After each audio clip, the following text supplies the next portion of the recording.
Hello, everyone, and welcome back to another week here at the Damage Report. I remain, against all odds, John Iadarola, and I'm very lucky today to be joined, as always on Mondays, by the fantastic Francesca Fiorentini. Francesca, how's it going? Good. You realize as soon as I get the vaccine, I'm never doing this again, right? Like, just streaking through the streets, partying, like by Miami. Okay, yes, well, Miami. that's I want to eat just a face full of tear gas in the Miami streets, just defying any curfew to get to Senior Frogs for the margarita specials. Okay, good. Well, so her getting the vaccine makes my life marginally more difficult. We were gonna do a section on one of the vaccines that's coming out. Now I think I'm just gonna mainly do a Tucker Carlson thing for an hour. Where it's like, why are they pushing it on you? Yes. Well, you get to ask questions. That's what being an American is, Francesca. Should you really trust the scientists? We need you. Don't go. So that's gonna no, be I this won't. hour. And that was ironic because you guys don't go anywhere either. I don't care if you got the vaccine, Dragon Squad. You stay in the den and you watch your daily damage report. Okay. Who's got a den? The layer, Anyway. Where did dragons? Whatever. Oh, that's true. It's a your lair, I nerd think. crap. Don't drag me in. I'm just trying to play along. She's gonna be playing D&D by the end of the year. Watch. Anyway, thank everybody for being here, including those of you who have let us know that you've been getting vaccinations. Always great to see those messages. Hope that all of you can soon. But regardless of whether you've been jabbed or not, thank you for being here. Please hit the like button and share the stream so that more people know we're active as we go through an hour of news that will include such hits as what's going on at the border, what's not going on at the border, but Fox briefly wants you to think is going on at the border to make things more spicy. What's going on with the pandemic? What's going on with the war in Iraq over the past 18 years? And Ken Klippenstein strikes again. I love the name of this block, by the way. Ken, he swings a lot and the dude never misses. This is a hilarious one that you're gonna wanna stick around to see. And as we go through, if you have comments, thoughts, anything like that, feel free to let us know. I will also let you know that following the show, as always on Mondays, Francesca and I will be recording one of our top 10 lists for our tier 2 and tier 3 YouTube members. This week, it's top 10 things that I'd love for you to please shut up about. So things that we just don't wanna hear about ever again. And if you have been watching the show for a while, I think you could probably guess one or two, but I'm hoping to surprise you. So that'll be coming up very soon. But before that, and I just realized my done thing actually isn't marked for the A block. Anyway, Francesca, are you ready to do this? I think so. Yeah. Okay, let's see what's going on then. The situation at the border is getting worse, although not necessarily in the way the media either thinks or at the very least wants you to think, because this entire weekend of mainstream media was just Biden's crisis at the border, or if you're on Fox News, why isn't Biden calling it a crisis at the border? Now the thing is, there is a crisis, but not necessarily the crisis that they're focusing on. The crisis that actually exists is the current situation that thousands of unaccompanied minors are being held in. And reports emerged over the weekend that the Biden administration has at least 15,500 unaccompanied minors in custody, over 10,000 in DHHS actually, and 5,000 being held by US Customs and Border Patrol, who I wouldn't want to hold, 1 to 5 kids, let alone 5,000. They're currently being housed in emergency shelters and facilities licensed for childcare, while the roughly 5,000 children being held by CBP are being kept in crowded jail-like facilities, according to a CNN report. And to give you an idea of what this looks like, here is a photo from Donna, Texas, of one of them. Take a look at this, and what does that remind you of?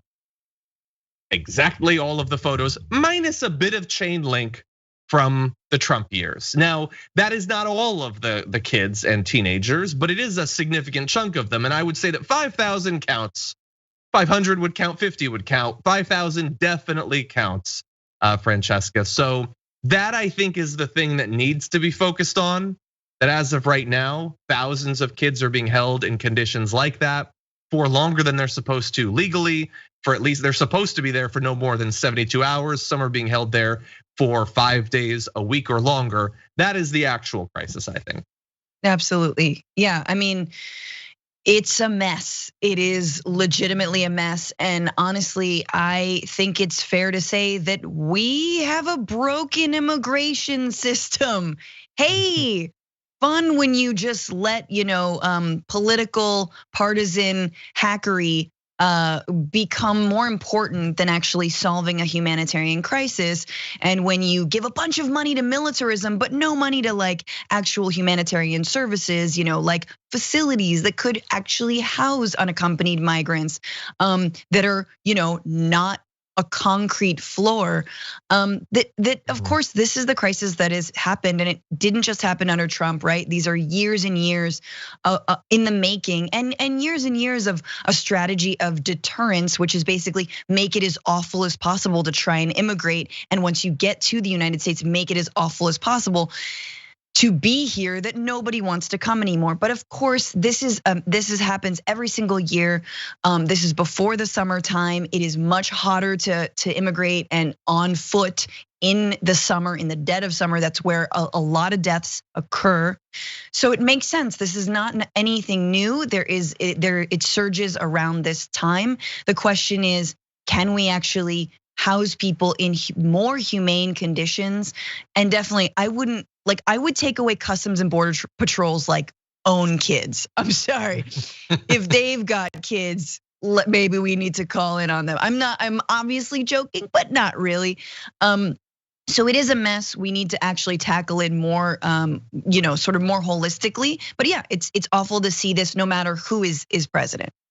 Exactly, yeah, and it's important that we call it out no matter who is president. We've been trying to do that. Now you might think, you were saying, after all, for weeks now that you want the media to talk about this. We do. We're gonna show you what the media and politicians paying attention to this actually looks like. What we want, just speaking for myself, is get the kids off the concrete floor and get them into places where they're not likely to be both traumatized inherently by the experience, let alone victimized by the people that are supposed to be protecting them. And the thing is, look, as we said last time, with Biden, I don't think that this is the product of Stephen Miller like hatching a plan in his volcano lair to inflict as much human suffering as possible. But human suffering is being inflicted, and even if Biden has better motives, more resources need to be put into moving these kids as fast as possible. And I understand all of the excuses about all of a sudden the numbers spiked, or it's a pandemic, so we can't hold as many people in certain facilities. Okay, well, you are the US government. We're supposed to be able to rely on you if a hurricane hits, okay? Sometimes people need to be moved and they need to be kept in places that are humane. If this is the best you can do with virtually unlimited resources, that is a massive problem. So we are allowed to expect more. We should expect more. That is the actual thing that we should be focusing on. Now, what does it look like when the media and right wingers get to determine what the crisis at the border actually looks like? Well, it comes in a couple different forms. Here's a tweet from Senator John Cornyn. This is Texas Senator. President Biden has instead emphasized the humane treatment of immigrants regardless of their legal status, rather than stopping illegal immigration. So his whole point, what he added to a previous tweet, was Biden's too focused on humane treatment of immigrants. Okay, so they're gonna be getting all of their followers whipped into a frenzy of, it's not enough that we're talking about the border or wanna do something, it's why are we wasting our time treating these people as if they were humans, which we all get, of course, that they're not. And not everybody is gonna be as explicit as John Cornyn, but some are gonna, like people who we've given a little bit of credit on some issues, are gonna interject things like Mitt Romney, who says, the Biden administration's lack of understanding of the power of incentives continues to baffle me. Allowing unaccompanied minors to stay in the US will yield a flood of unaccompanied minors. It's a de facto child separation policy. Okay, that seems clever to him, I'm sure. I don't understand what he thinks the alternative is, other than guns at the border, building a wall quickly, something that he in the past has never seemed too hot for. Now with Biden, it's, well, how dare you not throw these kids back over the border? So yeah, people are focusing on it, Francesca, but I worry that as with Trump, the end result of the media and right wingers is going to be, why isn't Biden being more cruel? Why isn't he having harsher penalties, throw them away, stop it by whatever means necessary. Yeah, I mean, that is a political line that is absolutely 100% okay with death, right? Like that's the alternative. The alternative to not accepting unaccompanied minors, to house them in as humane conditions as you can, right? Which they're not doing, as we talked about.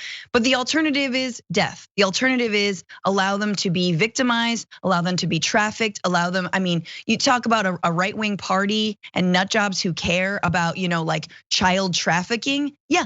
So let's talk about what happens when unaccompanied minors aren't given asylum, when they aren't allowed to be united with any family members that they have in the United States. Yeah, that's actual child trafficking, right? I'm not talking about coyotes. So it's really important to understand that the alternative here again is death. So at one point, right?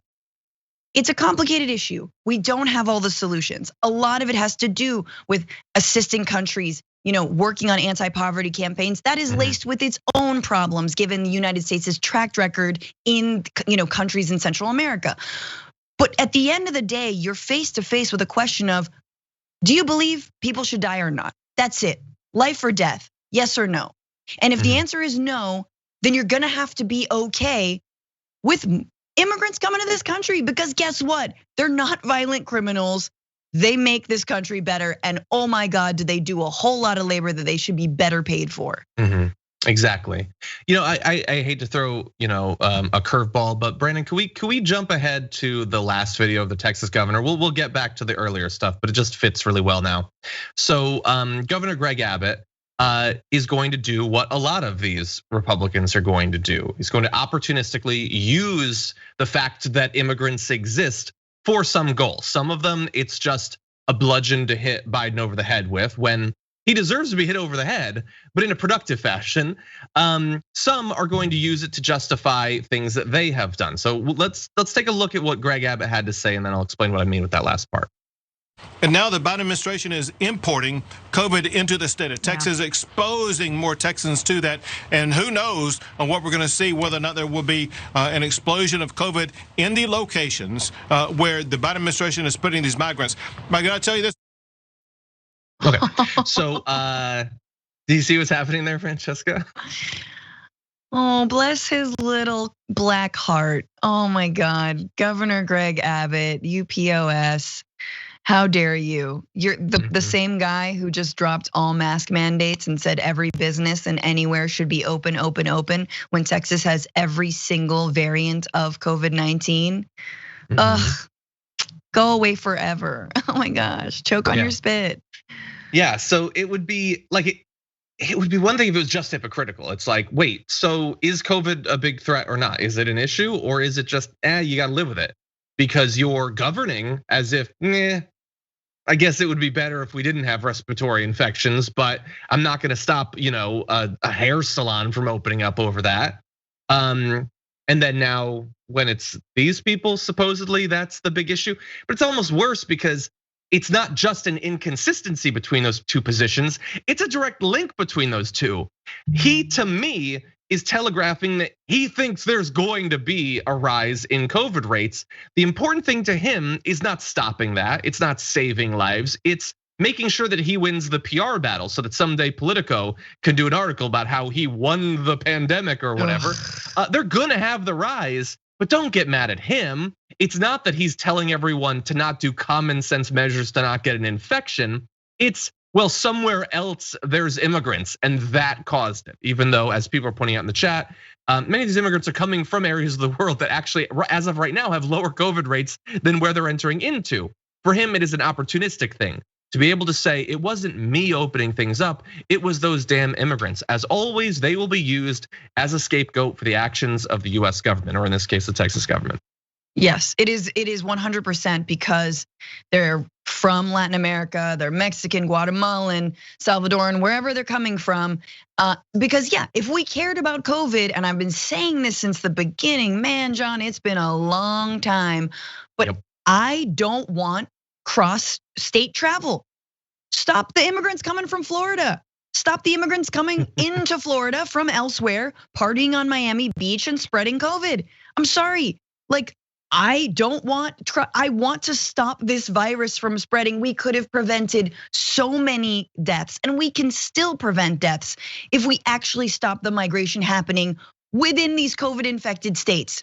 But no, that's against freedom. And of course, I'm wrong. But no, let's take away all of the freedoms and all of the human rights from people trying to get to this country to have minimally a better life. What does that tell you? Oh yeah, I'm gonna immigrate just into the belly of the COVID beast, you know? And once again, the eternal, no parent would put their child into a boat unless the boat was safer than dry land. When it comes to talking about migration and the reasons that people move, it is because it is dangerous and deadly where they are coming from. Yeah. Now let's turn to one last aspect on this. Look, in theory, if you wanted to demonstrate the actual issues at the border, you could do what we're seeing with these photos being spread. Look at these. These are inhumane conditions for people to be held in. Let's do something about that. Now, for Fox, that's something maybe they'll dabble in to perhaps point out that for some centrist liberals, and this is true, they are not bothered by it now, and we're under Trump. You should be consistent. If it was bad then, it's still bad. But you also don't want to focus on how that's a bad thing because their audience doesn't think it's a bad thing. So that's an issue. So they are looking for drama, and how that manifests itself can be pretty comical, sometimes in real time. Take a look at what happened earlier today on Fox with host Harris Faulkner. Well, and I want to tell everybody, you issued a statement last night and you called for that though. And you're just talking about him, just to clarify, as somebody who you feel is not competent to handle what's going on. So let me clean up on aisle 7 with my error. He has not resigned, and let me move right to what you are calling for, and others too, for him to move out of the way and possibly get somebody who can do the job. Your thoughts? Okay, so that's my fault. I actually requested the wrong video. What actually happened on Fox was, that's a follow-up to it. Harris Faulkner reported that the DHS secretary had stepped down. And then about 3 seconds later said, hold on a second. I imagine at that point was being furiously yelled at in her earpiece, and then had to report that had not actually happened. Now, what was communicated to her that caused her to say with total confidence that a person had stepped down that hadn't? I don't know. But she did say it and then had to immediately correct it. Although after Donald Trump, who was calling in, got to say, that's awesome and not surprising, this thing that had not actually happened. Now, as she later pointed out in the video that you saw, he's calling for the DHS secretary to step down. But what does he actually know about that person or what they're doing or what they haven't done? It's just drama. And they've found a way to have it be infused with less substance than it might have otherwise been. They're just speculating now about people stepping down with no actual evidence of that. I got confused in all that, John, but I trust you and I think you're great. That's my fault. And anyway, it's my fault. I want to jump ahead to just a little bit more. Let's take a look at this.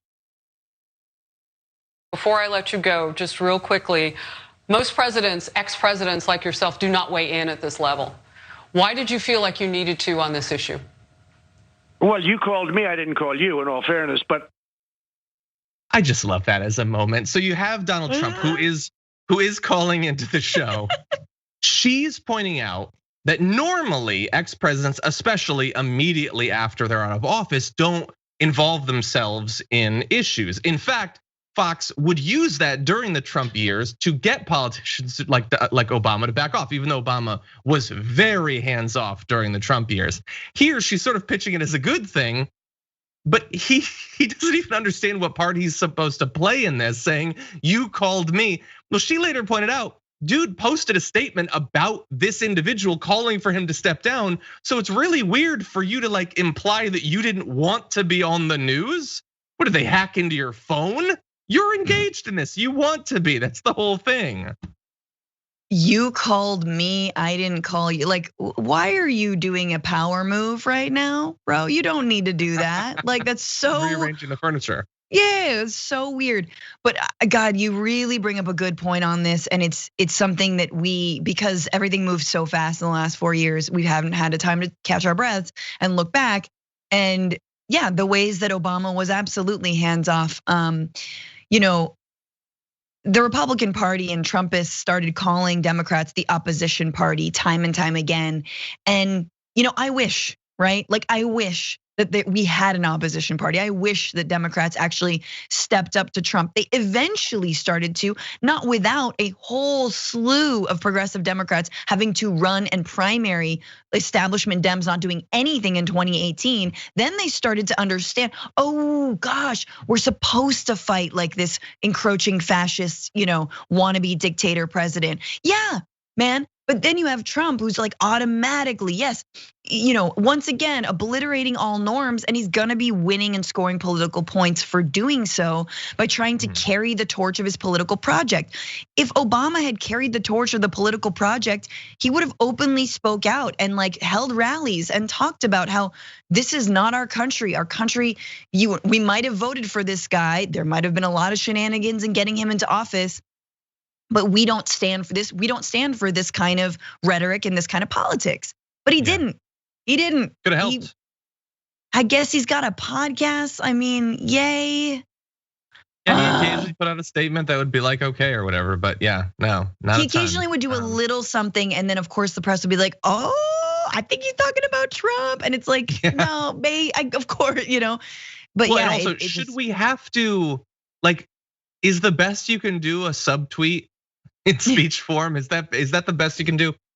Anyway, as you pointed out, though, there is a strong element of wanting to score points on this, and the points that he wants to score here actually remind me of something. So we're in this weird time in American culture where everything is being remade. Now, I am not always opposed to this. I just found out that in like a couple of days, a new TV show of the Mighty Ducks is coming out. Did you know this? I love the Mighty Ducks growing up. There's a new series with Emilio Estevez, which is coming out. Everything is getting rebooted, including what you're about to see, because Trump has something to say about the current state of the border that almost certainly, if he does launch a social media thing, which we're gonna talk about, run for office again, this is what he's gonna be running on. I want you to listen to this video and you tell me if it reminds you of anything.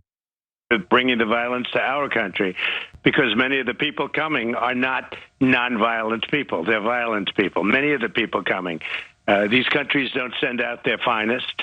And in some cases, I'm sure you have wonderful, fine people, but you also have criminals, you have murderers, you have sex traffickers, you have a lot of very bad people coming into our country. And I mean, they're not sending their best. They're sending murderers.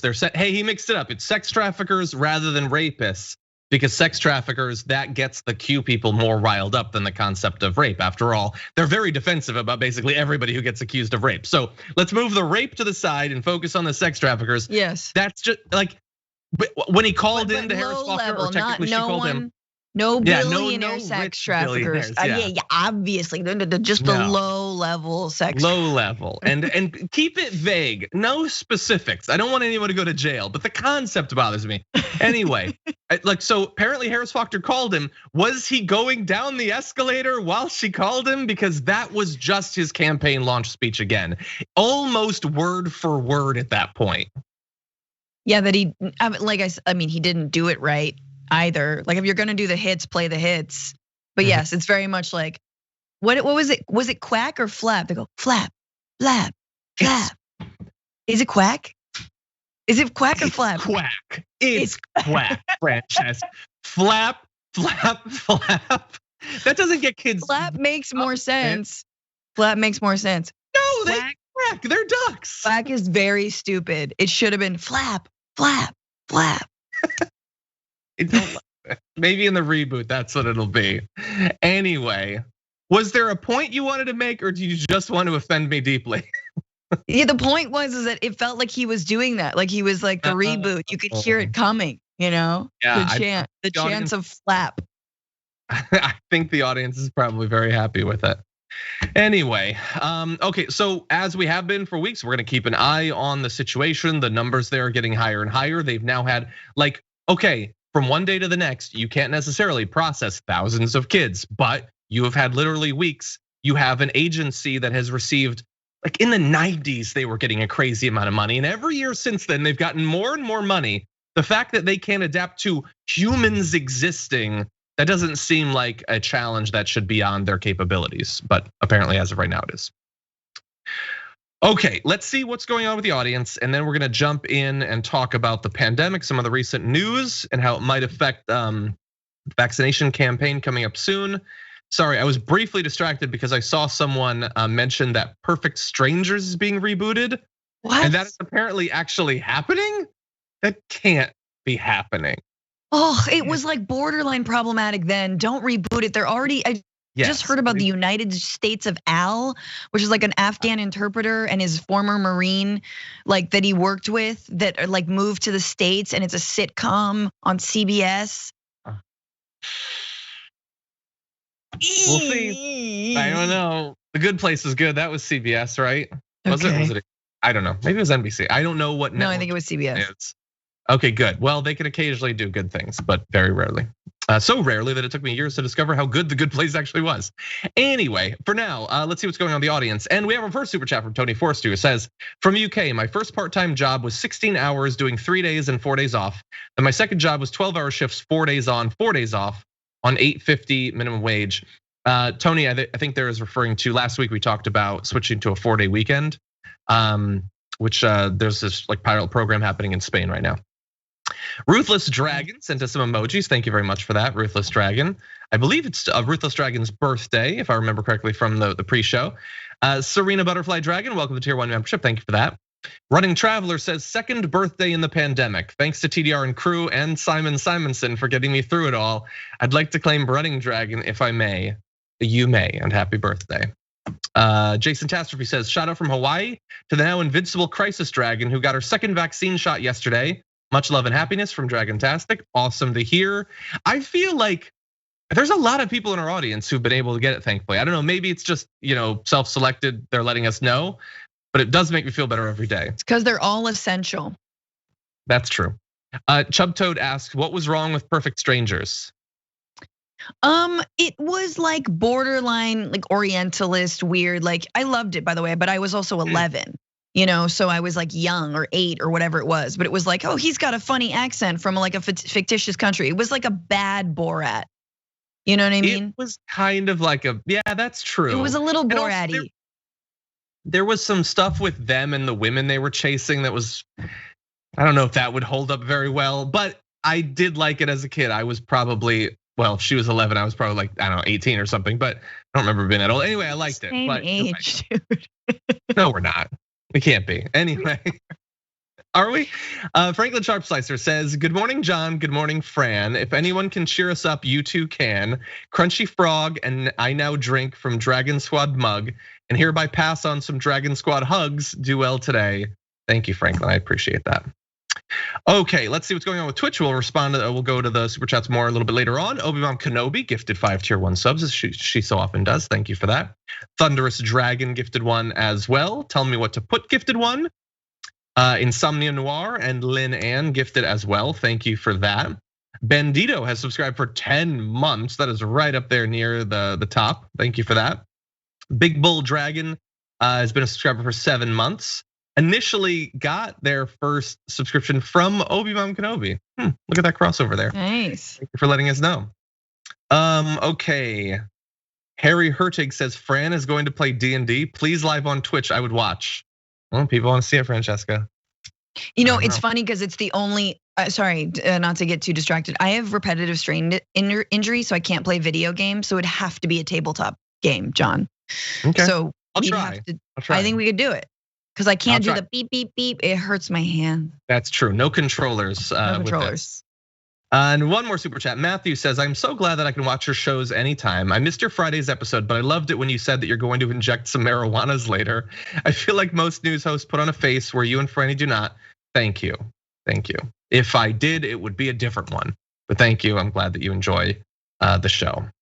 And with that, Francesca, are you ready to jump back into more conversation about Perfect Strangers? Yes. The Bibi Bobkids episode, pretty good. They would have to remake that. Anyway, okay, let's talk about something arguably as important. We now have several vaccines, Moderna and Pfizer and J&J being distributed across the United States. Could there be another one coming? Well, you've probably heard a lot of conversation about the AstraZeneca vaccine, especially concerns about side effects, including blood clots. There's been all of this news flying back and forth. Now, supposedly, Their most recent big trial has been concluded, and they have some good information coming from that. AstraZeneca and the University of Oxford say that their vaccine provides strong protection against COVID-19 in a large clinical trial in the US, completely preventing the worst outcomes from the disease while causing no serious side effects. In a statement, AstraZeneca said its COVID-19 vaccine was 79% effective at preventing symptomatic COVID-19 and 100% effective in stopping severe disease and hospitalizations, similar to the ones that have already been FDA approved. Though it hasn't yet published its full data, so it's unclear if there were enough severe cases to make that finding significant. Investigators said the vaccine worked across adults of all ages, including older people, something that experts wanted better data on coming out of previous trials. So they are obviously not happy with the blood clot stuff that's been going around as a result of this, and it included a ton of people. It's like 47,000 people were involved in the trial. They're saying that it is safe. Of course, this is coming out from them, and their data is not yet available. So it's not being distributed. It hasn't yet been approved in the US. And honestly, at this point, according to what I am reading, even if it did get authorization for emergency use, by the time they would actually be able to distribute it, we would be off into May, when federal officials predict that the 3 current manufacturers that have already been authorized will be producing enough doses for all of the nation's adults, especially considering that conservatives don't want to take it. So I know that this is getting people concerned, but it might kind of be a moot point. My fear is more that it might lead people not to take non-AstraZeneca vaccines, that if they're hearing about blood clots, they might think, well, whether that's true of AstraZeneca or not, maybe it's true of the others. And so that's the main reason I want to cover this, Francesca. My fear that like the bad information that might not even be accurate about a vaccine that's not even available might poison the well for the ones that are apparently confirmed to be safe. Yeah, it's almost like we should just have one formula that works, and that big pharma should take a seat and stop raking in billions and billions of dollars of profit and lording over their own patents and not sharing them with anyone. And we should all just produce the most effective vaccine. But who am I but a mere earth-dwelling dreamer? Yes, it's not good to foment like mistrust in a vaccine, especially one that actually there isn't good stats on whether or not it's causing more or fewer blood clots than normal, than what people normally have. And I also think, look, we're gonna learn a lot about this virus as we go on, as we study it even further, because there have been, it does a number on your cardiovascular system, right? Like your circular system, not just the lungs and respiratory, but like it compounds. There's been more strokes and things like this, and that's something to study. That's something interesting. So we don't know whether these issues were already in the general public or not, or whether it was caused by this vaccine. But I know that, for example, I think it's Australia that is getting access to the AstraZeneca vaccine. Australia, which has done a phenomenal job in containing the virus, in stopping the spread of it. And I would like for Australians to get access to this vaccine and to use it, right? And so once again, we in the United States, who have done arguably the worst job of many countries that have been hit with COVID, are now getting the best of the best. And hey, if you're gonna be a hegemon, have some benefits. If you're gonna be an empire, I guess this is the benefit. Although, according to the right, the country is in decay, but yet we still remain on top. Yeah, and it's almost the way that we're approaching the vaccine, with us getting it first, and then even Biden saying, well, someday once we're all vaccinated, we may, charitably give some to other countries, is sort of like, it's the way conservatives approach America writ large across the world. They seem perfectly happy to have a few people safe in their, gated communities, surrounded by poverty and disease and lawlessness, if that's what it takes for them to feel safe. We're producing that by not forcing the patent to be made available, or getting out in front of the fact that, like maybe we can start shipping some vaccines to other countries even now. Other countries are doing it. Anyway, that's something that we've talked about multiple times. I want to give everyone an update though on the current status of the pandemic. Data has been a little bit less reliable from my point of view, in that there used to be great daily reports put together by the COVID Tracking Project. And I got very used to the way they presented that. There is still information though. And so I want to, at least in broad strokes, give you an idea of how things look, because there is some good news, although not exclusively good news. So if you take a look at the country at large, as of yesterday, new cases were down to 34,000, which is a 7% decline over the past 2 weeks. So that is good. It's certainly better than the 200,000 plus we had during the dark winter. It is still a lot of COVID that is going around though. And when you bear in mind that some of that is going to be the more infectious kind, and that is spreading rapidly, these numbers again could be affected by the fact that in 2 weeks it's gonna be very different. We don't know, we need to continue to look. New deaths are down to 444 on the 21st. Again, these are Sunday numbers, and so these are always lower than the days around them. It is possible that a 440 death Sunday could result in a 900 death Wednesday. We have to see, but that is a significant decline from 2 Sundays previous. So this is good news, and it needs to be noted. Now, we have seen drops like this before though, Francesca. Before Thanksgiving, we had gotten down to 500 to 1,000 deaths per day. So as has been noted, we are sort of watching a race right now between vaccination and the spread of the new, more infectious variants of COVID. Now, on top of that, you could have layered continued social responsibility, social distancing, masking, and all of that.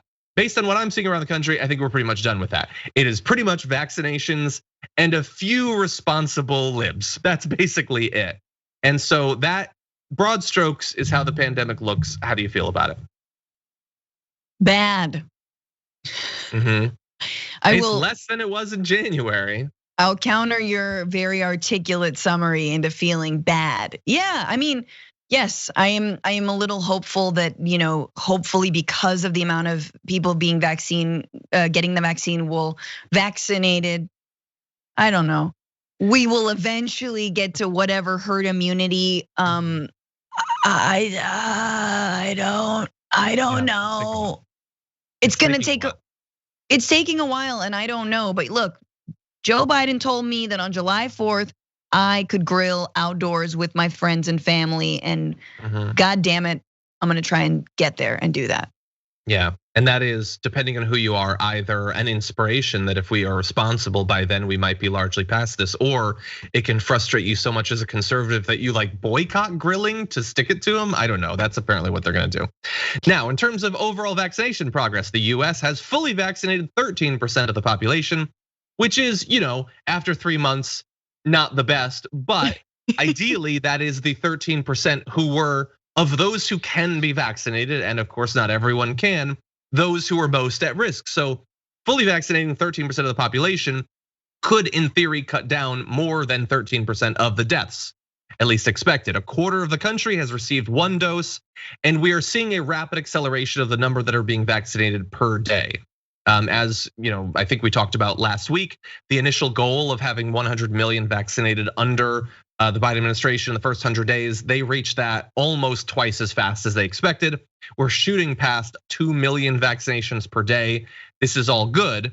However, again, I want to put this in the context of the rest of the world. So if you zoom out and take a look at vaccination rates for the different countries, the US is doing pretty well. There are some countries that have done better. Israel, notably, a lot of people have recognized has done more than 50% of their population. You see other countries, including Turkey, Chile, the UK, who've done a lot of vaccinations. There are huge regions of the world, though, that have done far, far, far less than a quarter as much as we have, and that can be chalked up to a number of different explanations, including some cases of government incompetence. A better explanation generally though is when you can't get the vaccine, it's hard to administer it. When you literally can't buy it, even if you have the money, it's gonna be hard to vaccinate your people. Yeah. And so the progress is not equal around the world, and that is having an effect. So you saw the numbers of COVID cases in the US. They're going down, right? Isn't that great? Worldwide, not so much. Take a look at this. The daily cases around the world are rising significantly around the world, 22% over the past 2 weeks, while deaths remain flat. But if cases are going up, then in 2 weeks, one would expect that the deaths would no longer be flat every 2 weeks over 2 weeks. Then so we're doing better. No, and first of all, so much to say, but the first story about the border crisis and this story are absolutely related in the exact opposite way that Republicans want it to be related. These are the same outlets that throw doubt on the vaccine that are then turning around saying that immigrants are bringing COVID into the United States. Well, that might actually happen if we don't do more to be able to allow other countries to get the vaccine, and more importantly than get the vaccine, to manufacture the vaccine, which is why the World Trade Organization needs to drop the patent protections in this case, and in all cases when it comes to human health, right? But that doesn't happen. It hasn't happened with even things like HIV meds, which actually, like, I've said this before on the show, but like the Clinton Foundation has done a good job of like getting like not off-brand, or like manufacturing HIV medicine. But this has to happen now. These are not countries that don't have production capacity. They do. They just don't have the patents and the formulas. Give them the patents and the formulas. It's what the World Health Organization is calling for. It's what nations around the world are calling for.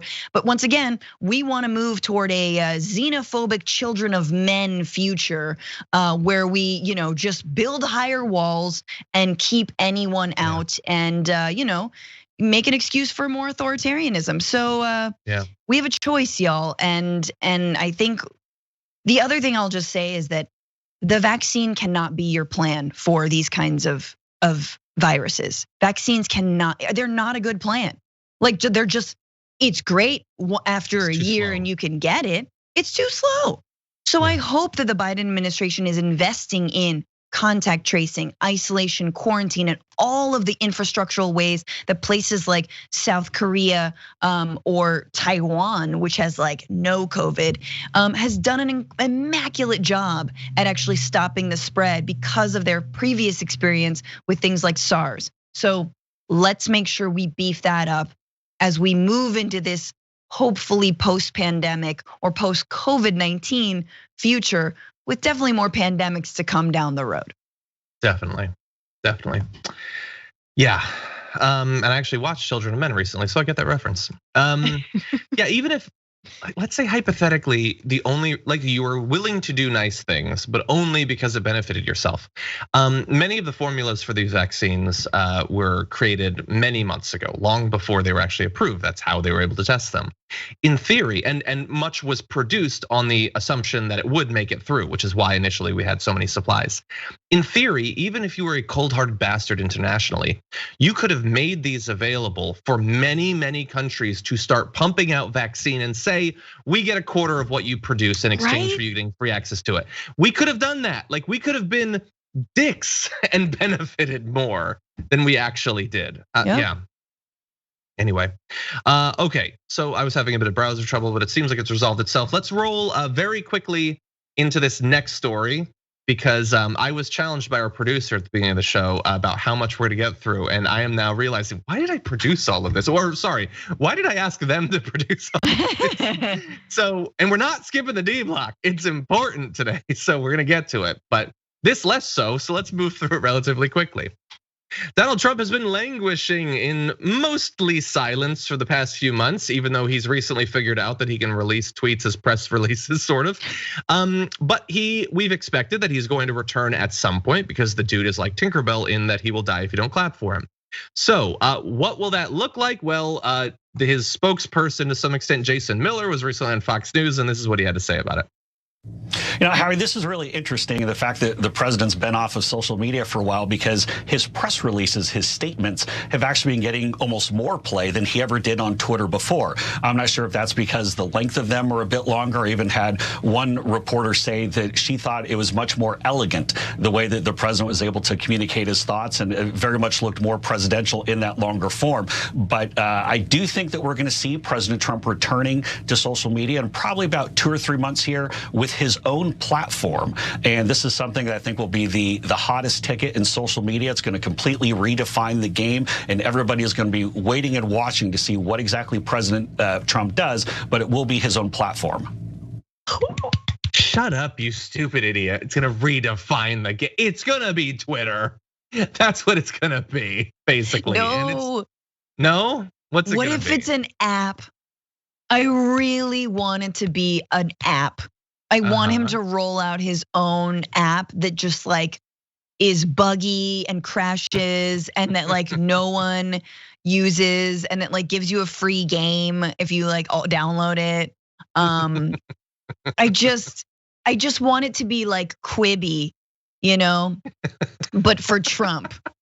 Yeah. I want, yeah. It'll be like, will it be like Trumpy or like Trumpy, Quibi, TRUMPI, like something. He's gonna hire all those people. It's gonna fail.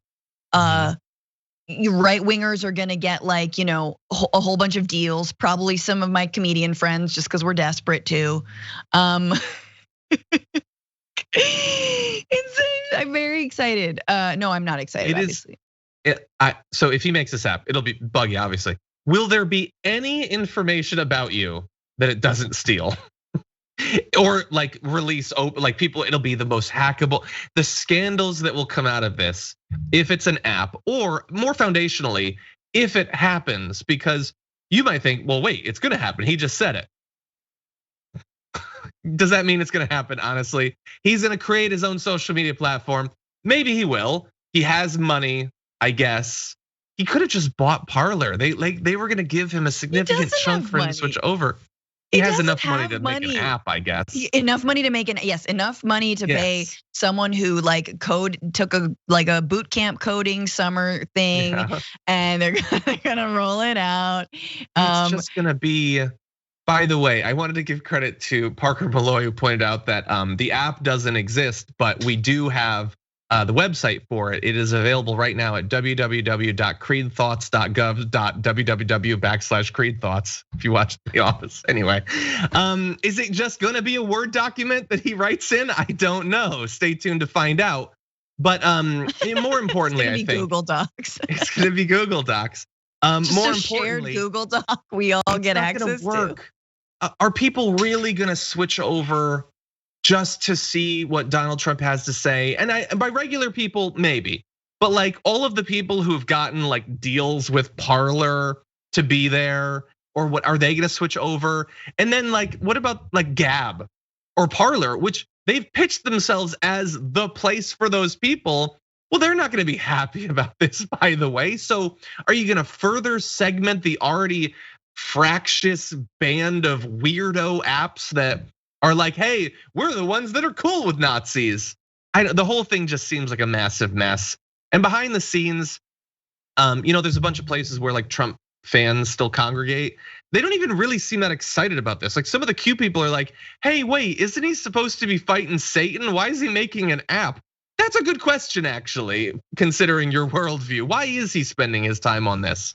But anyway, I don't. These are people who think Facebook. Yeah, no, they think Facebook is the internet. Like they're not, they don't know how to get to the app store to download a new app. Then they certainly are not gonna download a Trump app. It's like they just figured out how to like post a React GIF on Facebook and like do the big font, and like create an event. And look, the way Facebook is going, I would not be surprised if they let Trump back on. In fact, I will bet you that Mark Zuckerberg will let Trump back on. Absolutely. What, Twitter too, or just Mark Zuckerberg? No. I think Zuckerberg will. I don't know about That's a good bet. About Peter Dinklage. What's his name? Jack. Yeah. I doubt Twitter will be able to, but I could see Facebook doing it. It's Mark Zuckerberg. There's no there's nowhere he could go. That's too deep for him. Anyway, I have other thoughts, but I honestly, I'm gonna keep it real. I don't care about my thoughts about this. We'll see what happens. I don't care. Let's move on. Yeah, he'll probably be around, or more generally than he'll be around, the world will be worse. You can bet your ass on that. Anyway, let's we're gonna touch base with the audience. We haven't done that in a bit, and then we'll move on to the G block, and then that's probably gonna have to be it. We'll see about that. Anyway, before we get to the super chats, though, I did want to let you know. While you should definitely stay tuned for the rest of TDR, do you know what's happening after? You should. It happens on Mondays now. Dr. Rashad Ritchie's Indisputable will be airing right after TDR. It'll be a special debate episode with Rob Smith from Turning Point USA, which should be spicy. We'll see what happens with that, but you can tune in at 11:30 a.m. time, 2:30 p.m. Eastern time for Rashad Ritchie, who, as you all know, is awesome. Oh, wow. Now, in the super chats, Forrest Dudley says, I actually do have a little alcove in my room with my computers, so that's kind of like a den. Also, any chance of the return of Franny and the Vig? Wait a second. So Forrest not only wants the Vig to come back, but he's booting me so that you can do the show with her. She actually comes back. That's nice. The problem with the Vig is that the Vig is live right now on the Majority Report, just it's overlapping time. We're trying to work something out. We'll see what happens. Kayla EV says, things kind of looking up, got first shot on Wednesday, Stim paid more than half my car loan and applying for a promotion tomorrow. Found TDR at start of lockdown and really appreciate the amazing work you do. PS, can I claim Library Dragon? You may, and I'm glad that things are looking up for you. That is good. It's been a rough year for everybody. Jonathan Phillips has a good point and says, this is in reference to our top 10 list, says, making a video drawing attention to things you want people to stop talking about, seems fishy. Hoping to catch a show live for once. It's a risk I'm willing to take. Anyway, Latayla D, welcome to Tier 1 YouTube membership. Thank you to everybody who's signing on as a member of our YouTube channel, do appreciate that. Matt says, still waiting for my shot. Vaccination in Sweden is not working very well, but they say I might get it in March. I'm 65 plus and have had heart surgery. Thanks, Damage Report, for making the wait bearable. I am actually surprised to hear that about Sweden. And so I'm glad that you're letting us know about that. Joda says, checking in from Costa Rica. I know Fran had mentioned more than once she could see herself living here. I'm a writer, 6'2", have tattoos. I'll quit smoking cigarettes for you. We have good Wi-Fi. I thought I knew which way that was going. We have good Wi-Fi is amazing. That is true. That's important. Dude, show me your bank statements and we'll talk. She does a good Melania impersonation in her voice. Maybe she can do the whole impersonation. Anyway, Rebecca and Wayne, thank you for becoming members. Anyway, Costa Rica does sound lovely. Anna went on a vacation there and she had a great experience. Anyway, any chance, Francesca, you saw the viral TikTok going around from Guatemala from the conscious community? Did you see that? No. This group of people, very much not from Guatemala, talking about how awesome it is living there, and that is the worst thing I've seen in quite a while. Actually, maybe we'll cover it at some point. Oh God, we should. We really should. Whew, it's spicy. Rebecca says, I've been a member for years via the TYT app, but I was tired of missing out on perks. I finally found a job and it's Fantastic Monday, so I decided to join on YouTube today. Dragon Squad! Rebecca, thank you so much. Do appreciate that. Okay, over on Twitch, Green-Eyed Lurker Dragon subscribed for 9 months with Prime. Thank you for that. Heather for 6 months. It says, love you guys. Happy Monday, Dragons. Thank you, Heather. That's very nice of you. Adoring Praise just hit 5 months. So did Dragon Bear NJ. Thank you so much. Happy Warrior Dragon. Been here for 2 months. Thank you for that.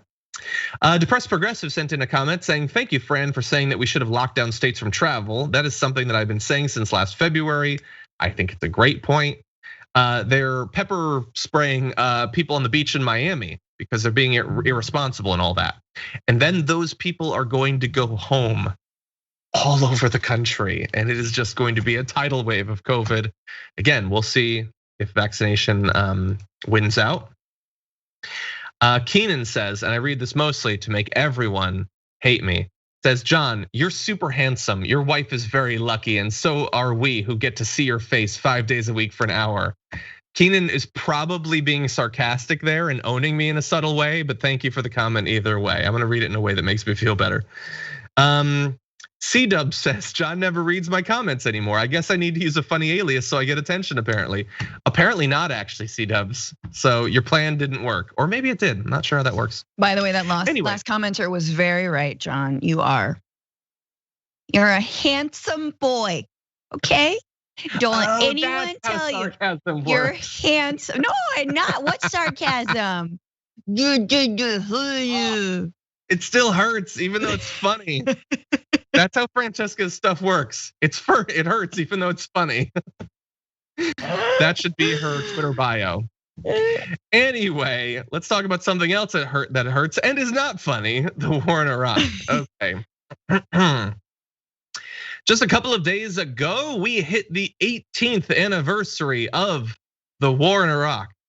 18 years, Francesca.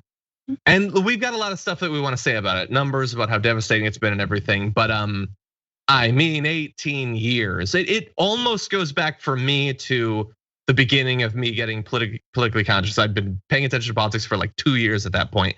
But 18 years and still ongoing, still chaotic, still violent. Did you think at the time that there was any chance that we'd be hitting almost the 2-decade point, that you could legally have sex with the war in Iraq? Did you ever think that that's what would happen? That was my tweet. Was it, the war in Iraq turned 18, but it's still illegal. Which it is. It was illegal, and my first thought, I think it's a little bit like a 9/11 thought. It's a little, where were you when Trump was elected? I do remember when bombs started falling on Baghdad after I was, working in the anti-war movement, was very politicized by 9/11, by the ramp up to the war in Afghanistan and Iraq, and we still have troops in Iraq, right? And in part to try and mitigate all of the blowback that happens when we do pig-headed things like invading countries and trying to save people from their own dictators who we propped up for decades and decades and sold all the weapons that they then used against their own people. I'm talking about Saddam Hussein. So it is, we still have troops there. It's still important not to forget. I mean, I think it's more important we figure out how to draw down the war in Afghanistan right now and get out of the Middle East altogether. But I feel old. I feel seasoned. I feel like as bad, and I think it's hard for young people to remember this. As bad as drone strikes are, they're bad. We do not need them. They are not a good way to solve problems. I think that there was a shift because of how many people around the world came out against this war in Iraq and the war in Afghanistan. There was a marked shift in the United States from we should invade everywhere, we can invade everywhere, to no, this is a bad idea, and maybe we'll do these little strikes here and there. So it's a bad victory, meaning it doesn't make things that much better. But not putting boots on the ground, having that be so politically toxic, even to Republicans, and especially to Republicans. Marjorie Taylor Greene says some crazy things, but she was against, or she says now that she's against the war in Iraq, that we shouldn't go invade countries. That's a victory, guys. That's like an important thing to remember. So all to say, it's been too long and we need to get out of the Middle East. Does that make sense? Yeah, I think you're right, and it is a win. I never know how much any of those Republicans saying they're against a war is actually worth, because what does it actually represent? That they think maybe that particular deployment is a bad thing. They just want to send them to some other country. They don't want to cut the budget. They don't want to stop using certain weapons. It always ends up being so shallow and surface level when they pretend that they're against a conflict. I say, and I'm sure many people in the audience probably agree, let's get out of all of these places and then cut the budget massively, because it's not needed. In fact, it's counterproductive to our safety. Yes. Anyway, really fast on this anniversary, in addition to, I agree with almost everything that you said about sort of how it's evolved over time. Seeing a couple days ago, I saw in the news, it was like, Biden's talked about drawdowns of troops in Afghanistan and all that, but now they're saying, well, if we leave, there could be chaos. Well, where have we heard that before? Every single year since the beginning. And anyone saying that, I would love to hear how in 10 years or 20 years in the future, there won't be a threat of chaos that we of course contributed to or in large part caused. But are we going to be in a better position at that point? 5 years from now, 10 years from now, 30 years from now? Or are we, as Francesca and I, are we gonna be broadcasting live streamed, like TikTok 5.0 about the 60th anniversary of the war in Iraq someday? Are we gonna be doing that? We might. But anyway, really fast, to give you a little bit of information, the total number of people who have died from the Iraq war, this is official counts, including soldiers, militants, police, contractors, journalists, humanitarian workers, and Iraqi civilians, had reached at least 189,000 people, including at least 123,000 civilians. Obviously, the non-official counts believe that it is far more than that, especially for the civilians, but that's the official number. At the peak of the war back in 2007, a billion years ago, there were about 165,000 US military boots on the ground, thousands more in the region, daily reports of traumatic brain injuries, amputations, active duty suicides. Today, there are still about 2,500 soldiers 18 years later, with many thousands more deployed in the region and thousands more US contractors also at risk and at work. And again, as we pointed out, how sick it is that we could have a military conflict where people who weren't born when it began could be serving active duty, and it's still, that is absurd. Any further thoughts, Francesca, before we move on? Oh my God. I mean, I have so many thoughts, and I do think that it is, I agree with you that it is mostly rhetoric that Republicans have hijacked, like they do a lot of things, and Trump hijacked. But Trump actually said he was against the war in Iraq. Now, he did then say he would have, taken more oil, et cetera, et cetera. Yeah. But it's important to know that the massive failure, it was not only immoral to go into Iraq, the way that the Bush administration did it was also a horrible failure, right? It didn't, they had no plan. That's why so many of the Bush officials are pariahs at this point. They're still, you don't hear about John Ashcroft and Donald Rumsfeld, et cetera, right? Like, and Condoleezza Rice for whatever. Like they're largely in the shadows because of what a massive failure it was. That's true. There was a break in the Republican Party at that point. And it's the same way that someone like Jeb Bush didn't rise as a front runner. Obviously, he was a terrible candidate, number one, but he was also sort of representative of an old throwback neoconservative Republican Party that stupidly some moderate Republicans, if you can call them that, I'm sure Liz Cheney, are like pining away for the days when we had the neoconservatives. No, screw the neoconservatives. And Trump used that in the debates. Exactly. So that is the danger. If Democrats can't understand, and look, Obama did pull out of Iraq, and of course left some troops, and then was hammered in the media for it. But if Democrats cannot claim the victory of we pulled out of Iraq, we will close and should close Guantanamo, we pull out of Afghanistan. You want to talk about the people who are trying to clean up Republican messes? We're doing that. The problem is they don't necessarily believe in all of that. Yeah. But again, like we cannot cede this territory, this anti-war territory, this, to the right wing, because their version of it is isolationist and xenophobic and disgusting. And our version of it is internationalism, is like solidarity, is reparations for Iraqis, and is national sovereignty for countries around the world. Great points.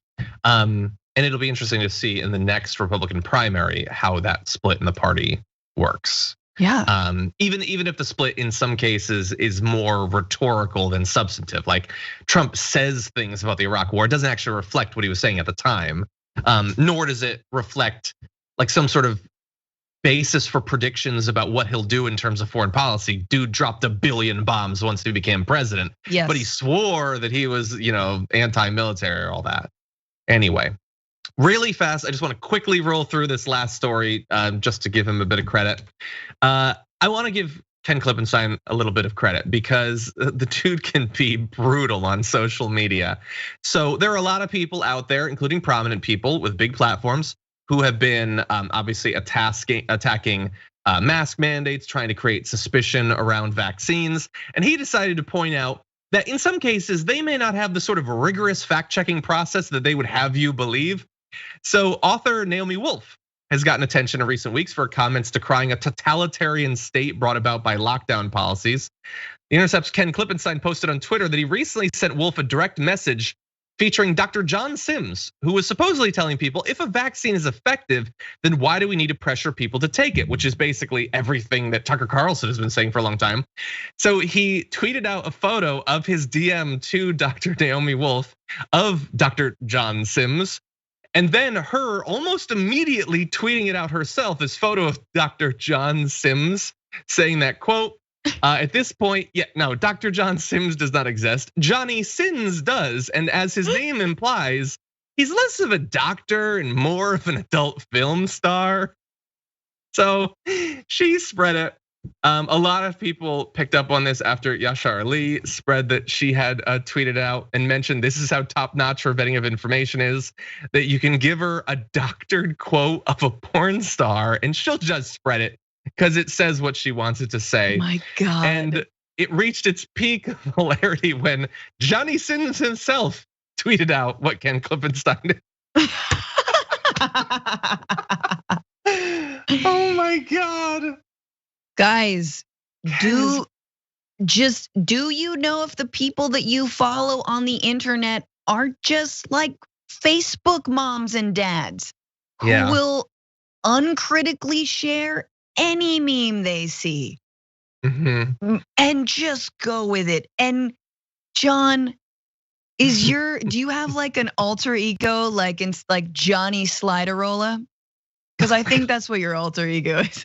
There's John Iadarola and there's Johnny Sliderola. I don't know what direction you're going with this. I'm worried though.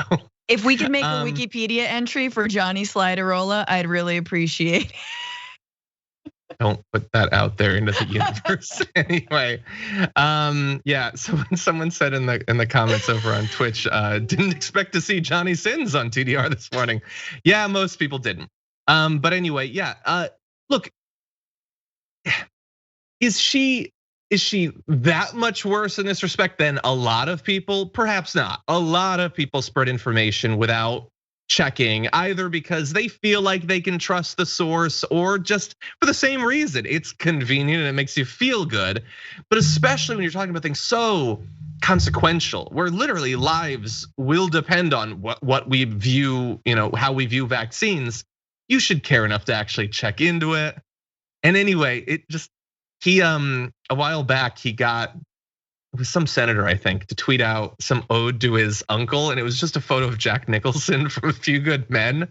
And I didn't think he would be able to top that, but I think he did with Johnny Sins.